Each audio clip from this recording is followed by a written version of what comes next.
Sanction ng US sa ICC judges, sa mga ICC judges. Can you elaborate more on that, Doc, para sa ating mga kababayan? Well, firstly, gusto nating sabihin na there is no such thing as global justice. Justice is an issue that should be left to independent sovereign states to deal with. To make the conditions of justice possible kasi, the starting point should be equal.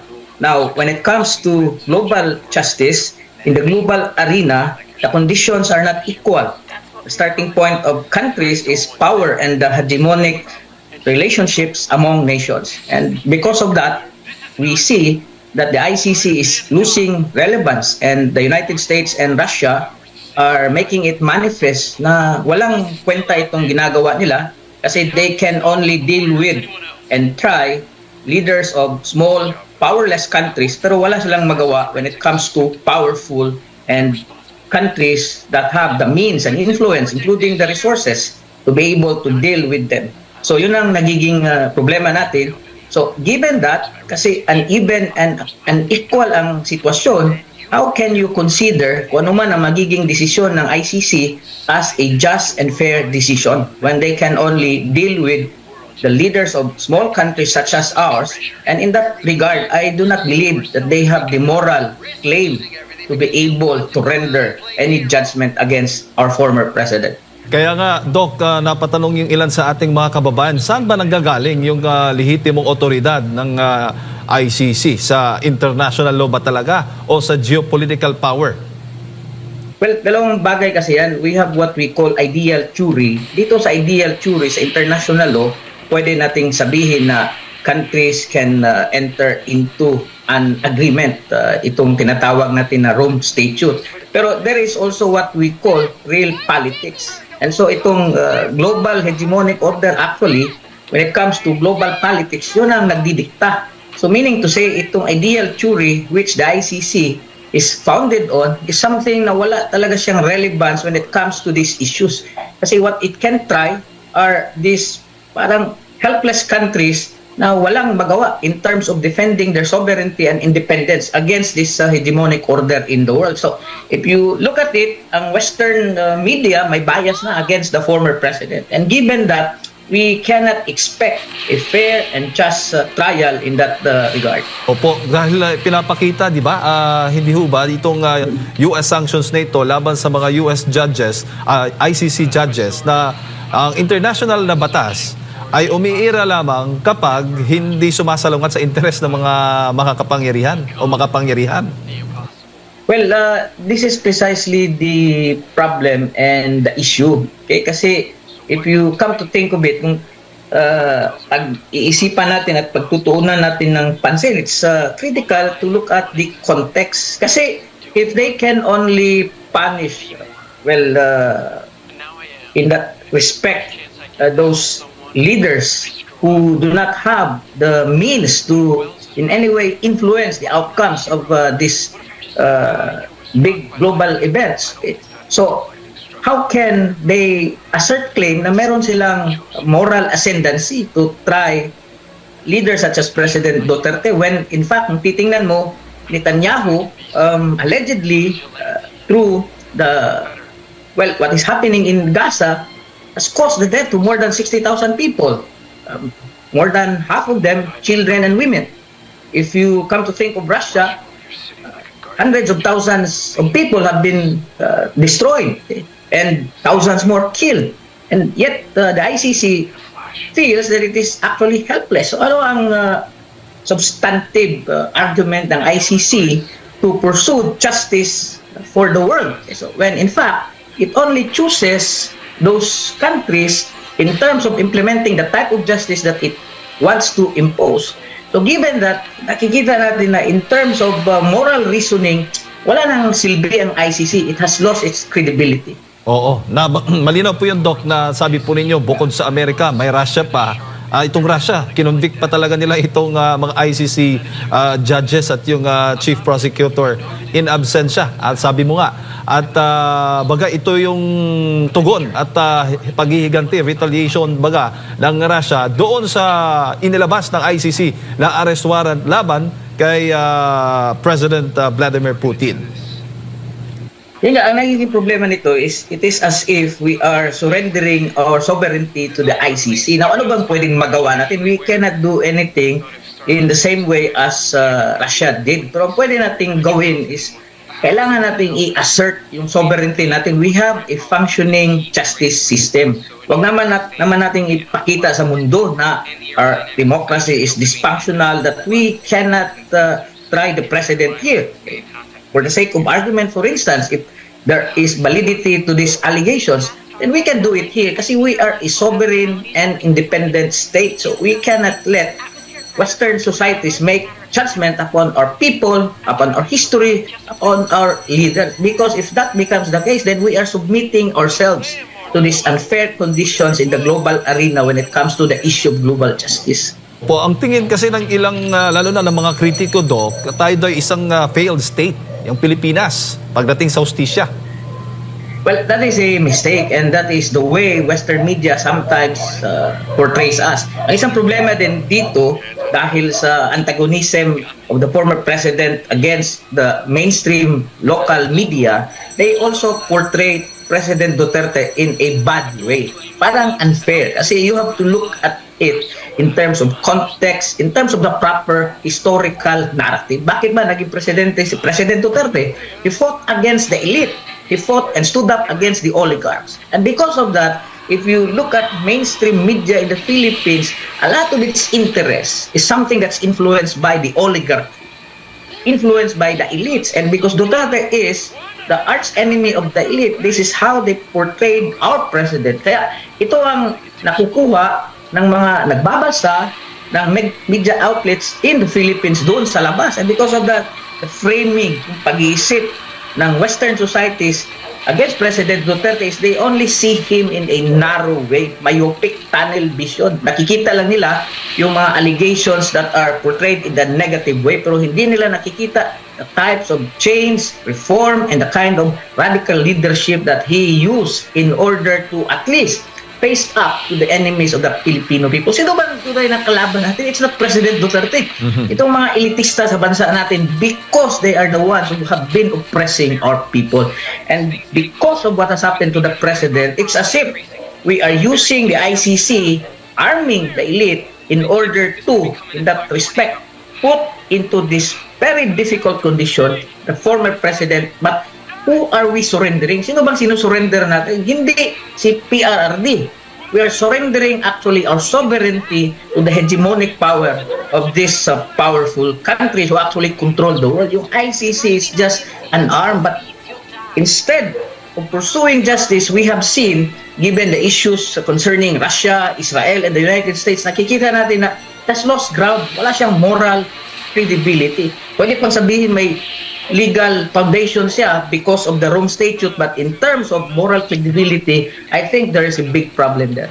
Kahit ba tayo ay tinuturing na third world country, Doc, pwede, maaari hubang gawin natin the same itong ginawa po ng US at ng Russia laban po sa mga ICC judges? Well, yes, we can make what we can in terms of pursuing what we believe is just. Pero we are powerless. Kasi sa global hegemonic order, yung starting point ng real politics is power. Russia, China, the United States, they dictate the terms and conditions in global affairs. So given that we are a helpless, powerless nation, pwede natin sabihin na, we are against what the ICC is doing to our former president, but point of the matter is, the conditions here, ang prevailing conditions dito sa atin, antagonistic ang present administration to the former president. But at the same time, even if, pagpalagay natin, there is a new administration and it sees things in a favorable way kay PRRD, still, we will be helpless because yung kondisyon wala in terms of how we can assert ourselves, in terms of how we can enforce whatever we believe is most proper and appropriate from a legal and from a moral vantage point. So nakikita natin na it's all about power. ICC is exerting its influence against the Filipino people because we are helpless against the ICC.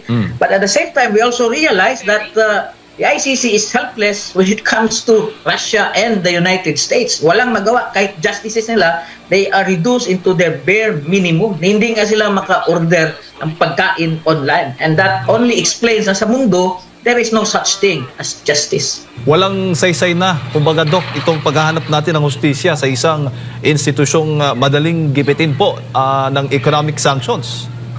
Well, ginigipit nila si former president, and given these realities and realizations, nakikita natin na somewhat, although we continue, alam naman natin na si Attorney Nicholas Kaufman still submits to the processes and protocols of the ICC, being faithful as regard to these processes. But at the same time, we should also take the caveat. So, we cannot put so much hope in an institution that has lost its moral relevance and credibility. Oo, so hindi po makatarungan. Bago ko lang ipasa kay Partner Admar, maaari bang maging makatarungan pa rin yung sistema ng hustisya na hindi pantay yung epekto ng batas sa malalakas at mahihina? Well, there's no justice. Tama ka, Jade.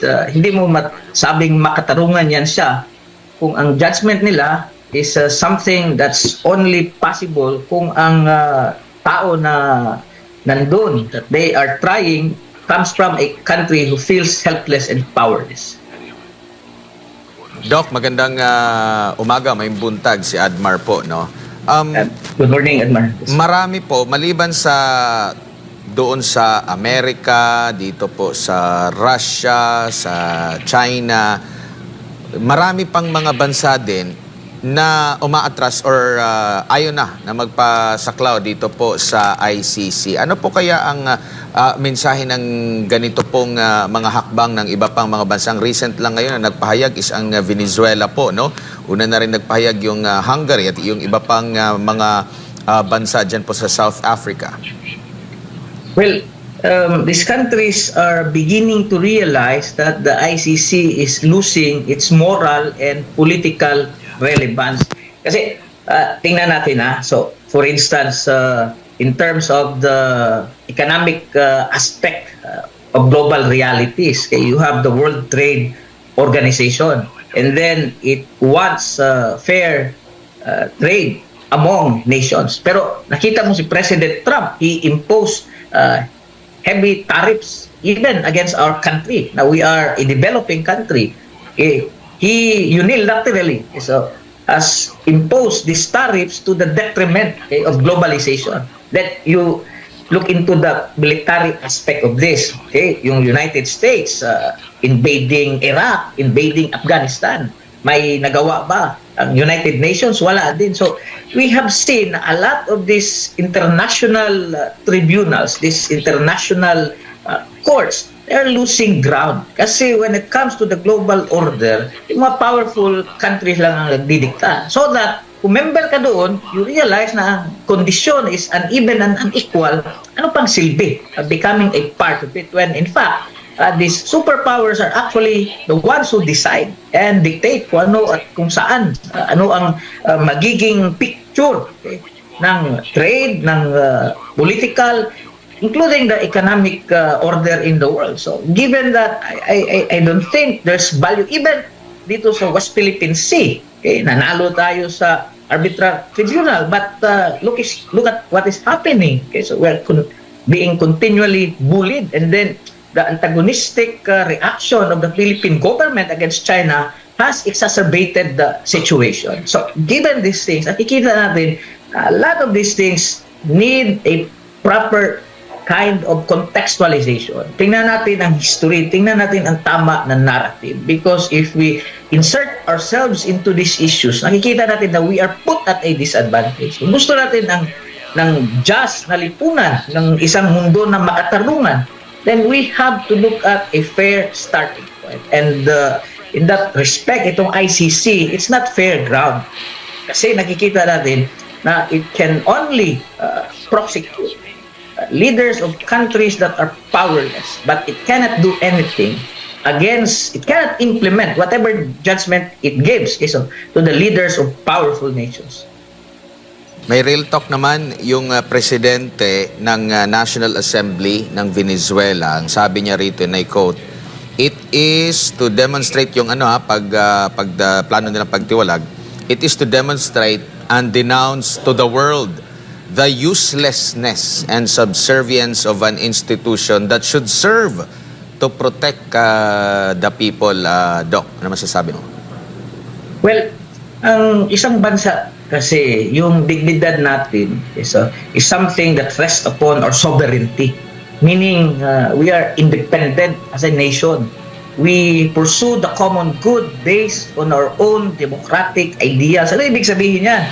Tingnan natin ang history natin. Tingnan natin yung tradisyon natin. Tingnan natin kung ano ang kultura natin. We cannot allow the Western moral framework to impose its will upon our people. Kasi hindi nila naiintindihan kung ano yung collective consciousness ng mga Pilipino halimbawa. Anong pwedeng gawin ng bansa natin in asserting against this type of subjugation? Parang colonial history ito siya na nagpapatuloy sa ngayon by means of these international tribunals. We have to assert ourselves and maintain our sovereignty and independence not only on paper but also in action. So, I believe na it's high time. Tama si President Duterte when he left the ICC. Yet, what his enemies are doing, they're simply taking advantage of the situation. And of course, rendering the President to the ICC in The Hague is illegal. Yun ang nangyari doon. Parang binaypass yung mga legal processes natin dito. The Supreme Court, hindi nakagalaw, hindi nakapagbigay ng desisyon bago inilabas si President Duterte patungo sa The Hague. Parang diretso-diretso na. There was a blatant disrespect for the rule of law, our own rule of law. So, paano natin makikita, how can we defend our independence, our sovereignty? How can we defend our identity as a nation if we simply allow these Western powers that be to impose their will against us? Opo. At nakikita nyo po ba na mas marami pa pong mga bansa, no? Kasi yung mga malalaking bansa, mga makapangyarihang bansa, gaya na nabanggit natin, Estados Unidos, ito pong Russia, itong China, at marami pa, tumutuligsa dito sa ICC. Nakikita nyo po ba na marami pang aatras or hindi na magpapasaklaw dito po sa ICC, Doc? Well, President Trump is changing the global political and economic order. And nakikita natin na itong issue na ito is ideological. As we have seen the reshaping the politics and the economy of the world, the ICC will be losing so much ground that at the end of the day, more countries will realize na wala siyang silbi because it doesn't really serve the purpose of global justice. So, we will have to wait and see kung ano ang kalalabasan nito 2-3 years from now. But I believe kahit si President Trump, he's demanding changes in the Rome Statute.